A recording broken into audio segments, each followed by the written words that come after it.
Welcome back. I hope you all had a nice spring break. Obviously, it's not the typical way I would have spent it, and I'm sure you feel the same. Regardless, we are here and we're back at it. Welcome to Marking Period 4. Let me tell you that we are going to start a new unit on exposure and light. As you already know, light is to the photographer as color is to the painter. I'm going to challenge you, and we are going to take a deep dive into available light.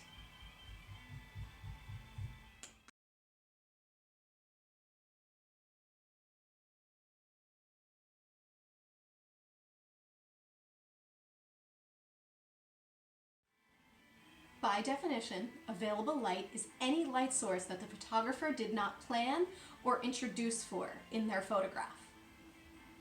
So sunlight, natural light, moonlight, all of those things. Those are all available light.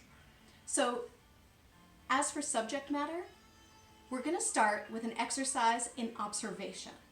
We're just going to look at what light does. It's kind of universal. The way light works, whether you're in natural daylight or artificial light, it's just all over, and we take it for granted almost every single minute of our lives.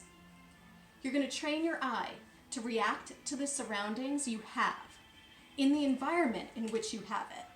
And then the lighting conditions that you have will also determine where you place your subject, how you place that subject, what kind of subject you use. I'm going to show you some tips now on how to take better cell phone pictures using exposure compensation on your phone. Most of you probably don't even know that this exists. This process is on every phone, or this feature is available on every phone. So really, when you are taking a photo and you are choosing a point of focus on your camera, then you can also adjust the exposure, which is the lightness and darkness of your photo. So let's see. Okay, so let's look at how to use exposure compensation on a cell phone. Now I'm using an Android, but on an iPhone it's very similar. So what I'm going to show you is how first we focus and frame our photo. So we click on the point of focus and it estimates the light and gives us a exposure that it thinks it requires. So if I move over here, if I move over here, the light kind of changes, and if I zoom in, it tries to change. Also, just adjusting for the amount of light that I'm letting in to my lens. Now, I click to focus, then I get this icon on the right. Looks like a little sun, and I can adjust it. This is exposure compensation. This is if you want something to be more blown out and bright, you bring the light all the way up. If you want it to go darker and get moodier, then you bring it down. Then you can snap your shot. This is what I want you to do now. Go to Google Classroom. You will see the 15-minute photo assignment posted. This assignment is an exercise in discovery. We're not really making art. We're just discovering what light is doing.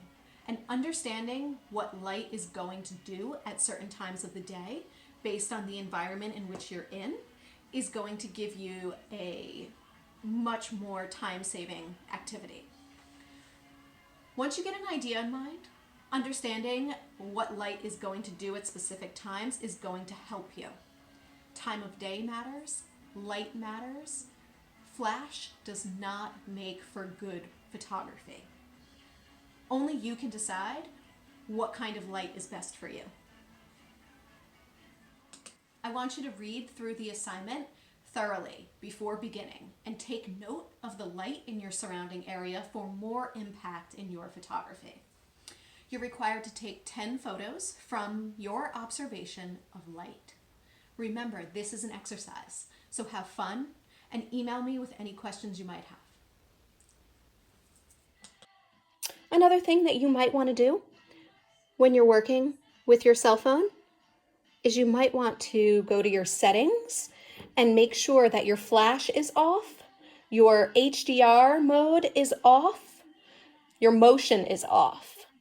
This is also where I find my timer, so you can see that I've got my timer set to off as well. But if you want to do a self-timer and you wanted to do some self-portraiture, you could easily do that by using the timer, and that function can be turned on somewhere in your settings. Now again, this is an Android. This is a Pixel 2, but we obviously, most of us have iPhones, but it's found almost in the same locations. So you also have portrait mode that you can work in.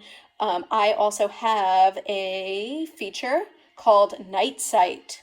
Now, Night Sight is another fun feature of my Pixel 2, but on an iPhone, I'm not sure what it's called, but you've got the ability to shoot at night, and I know that you have a nice camera that captures really beautiful low light photos as well. So I hope you guys enjoyed my fairy collection and butterfly collection. That's just two of the pieces of my collection for you to enjoy.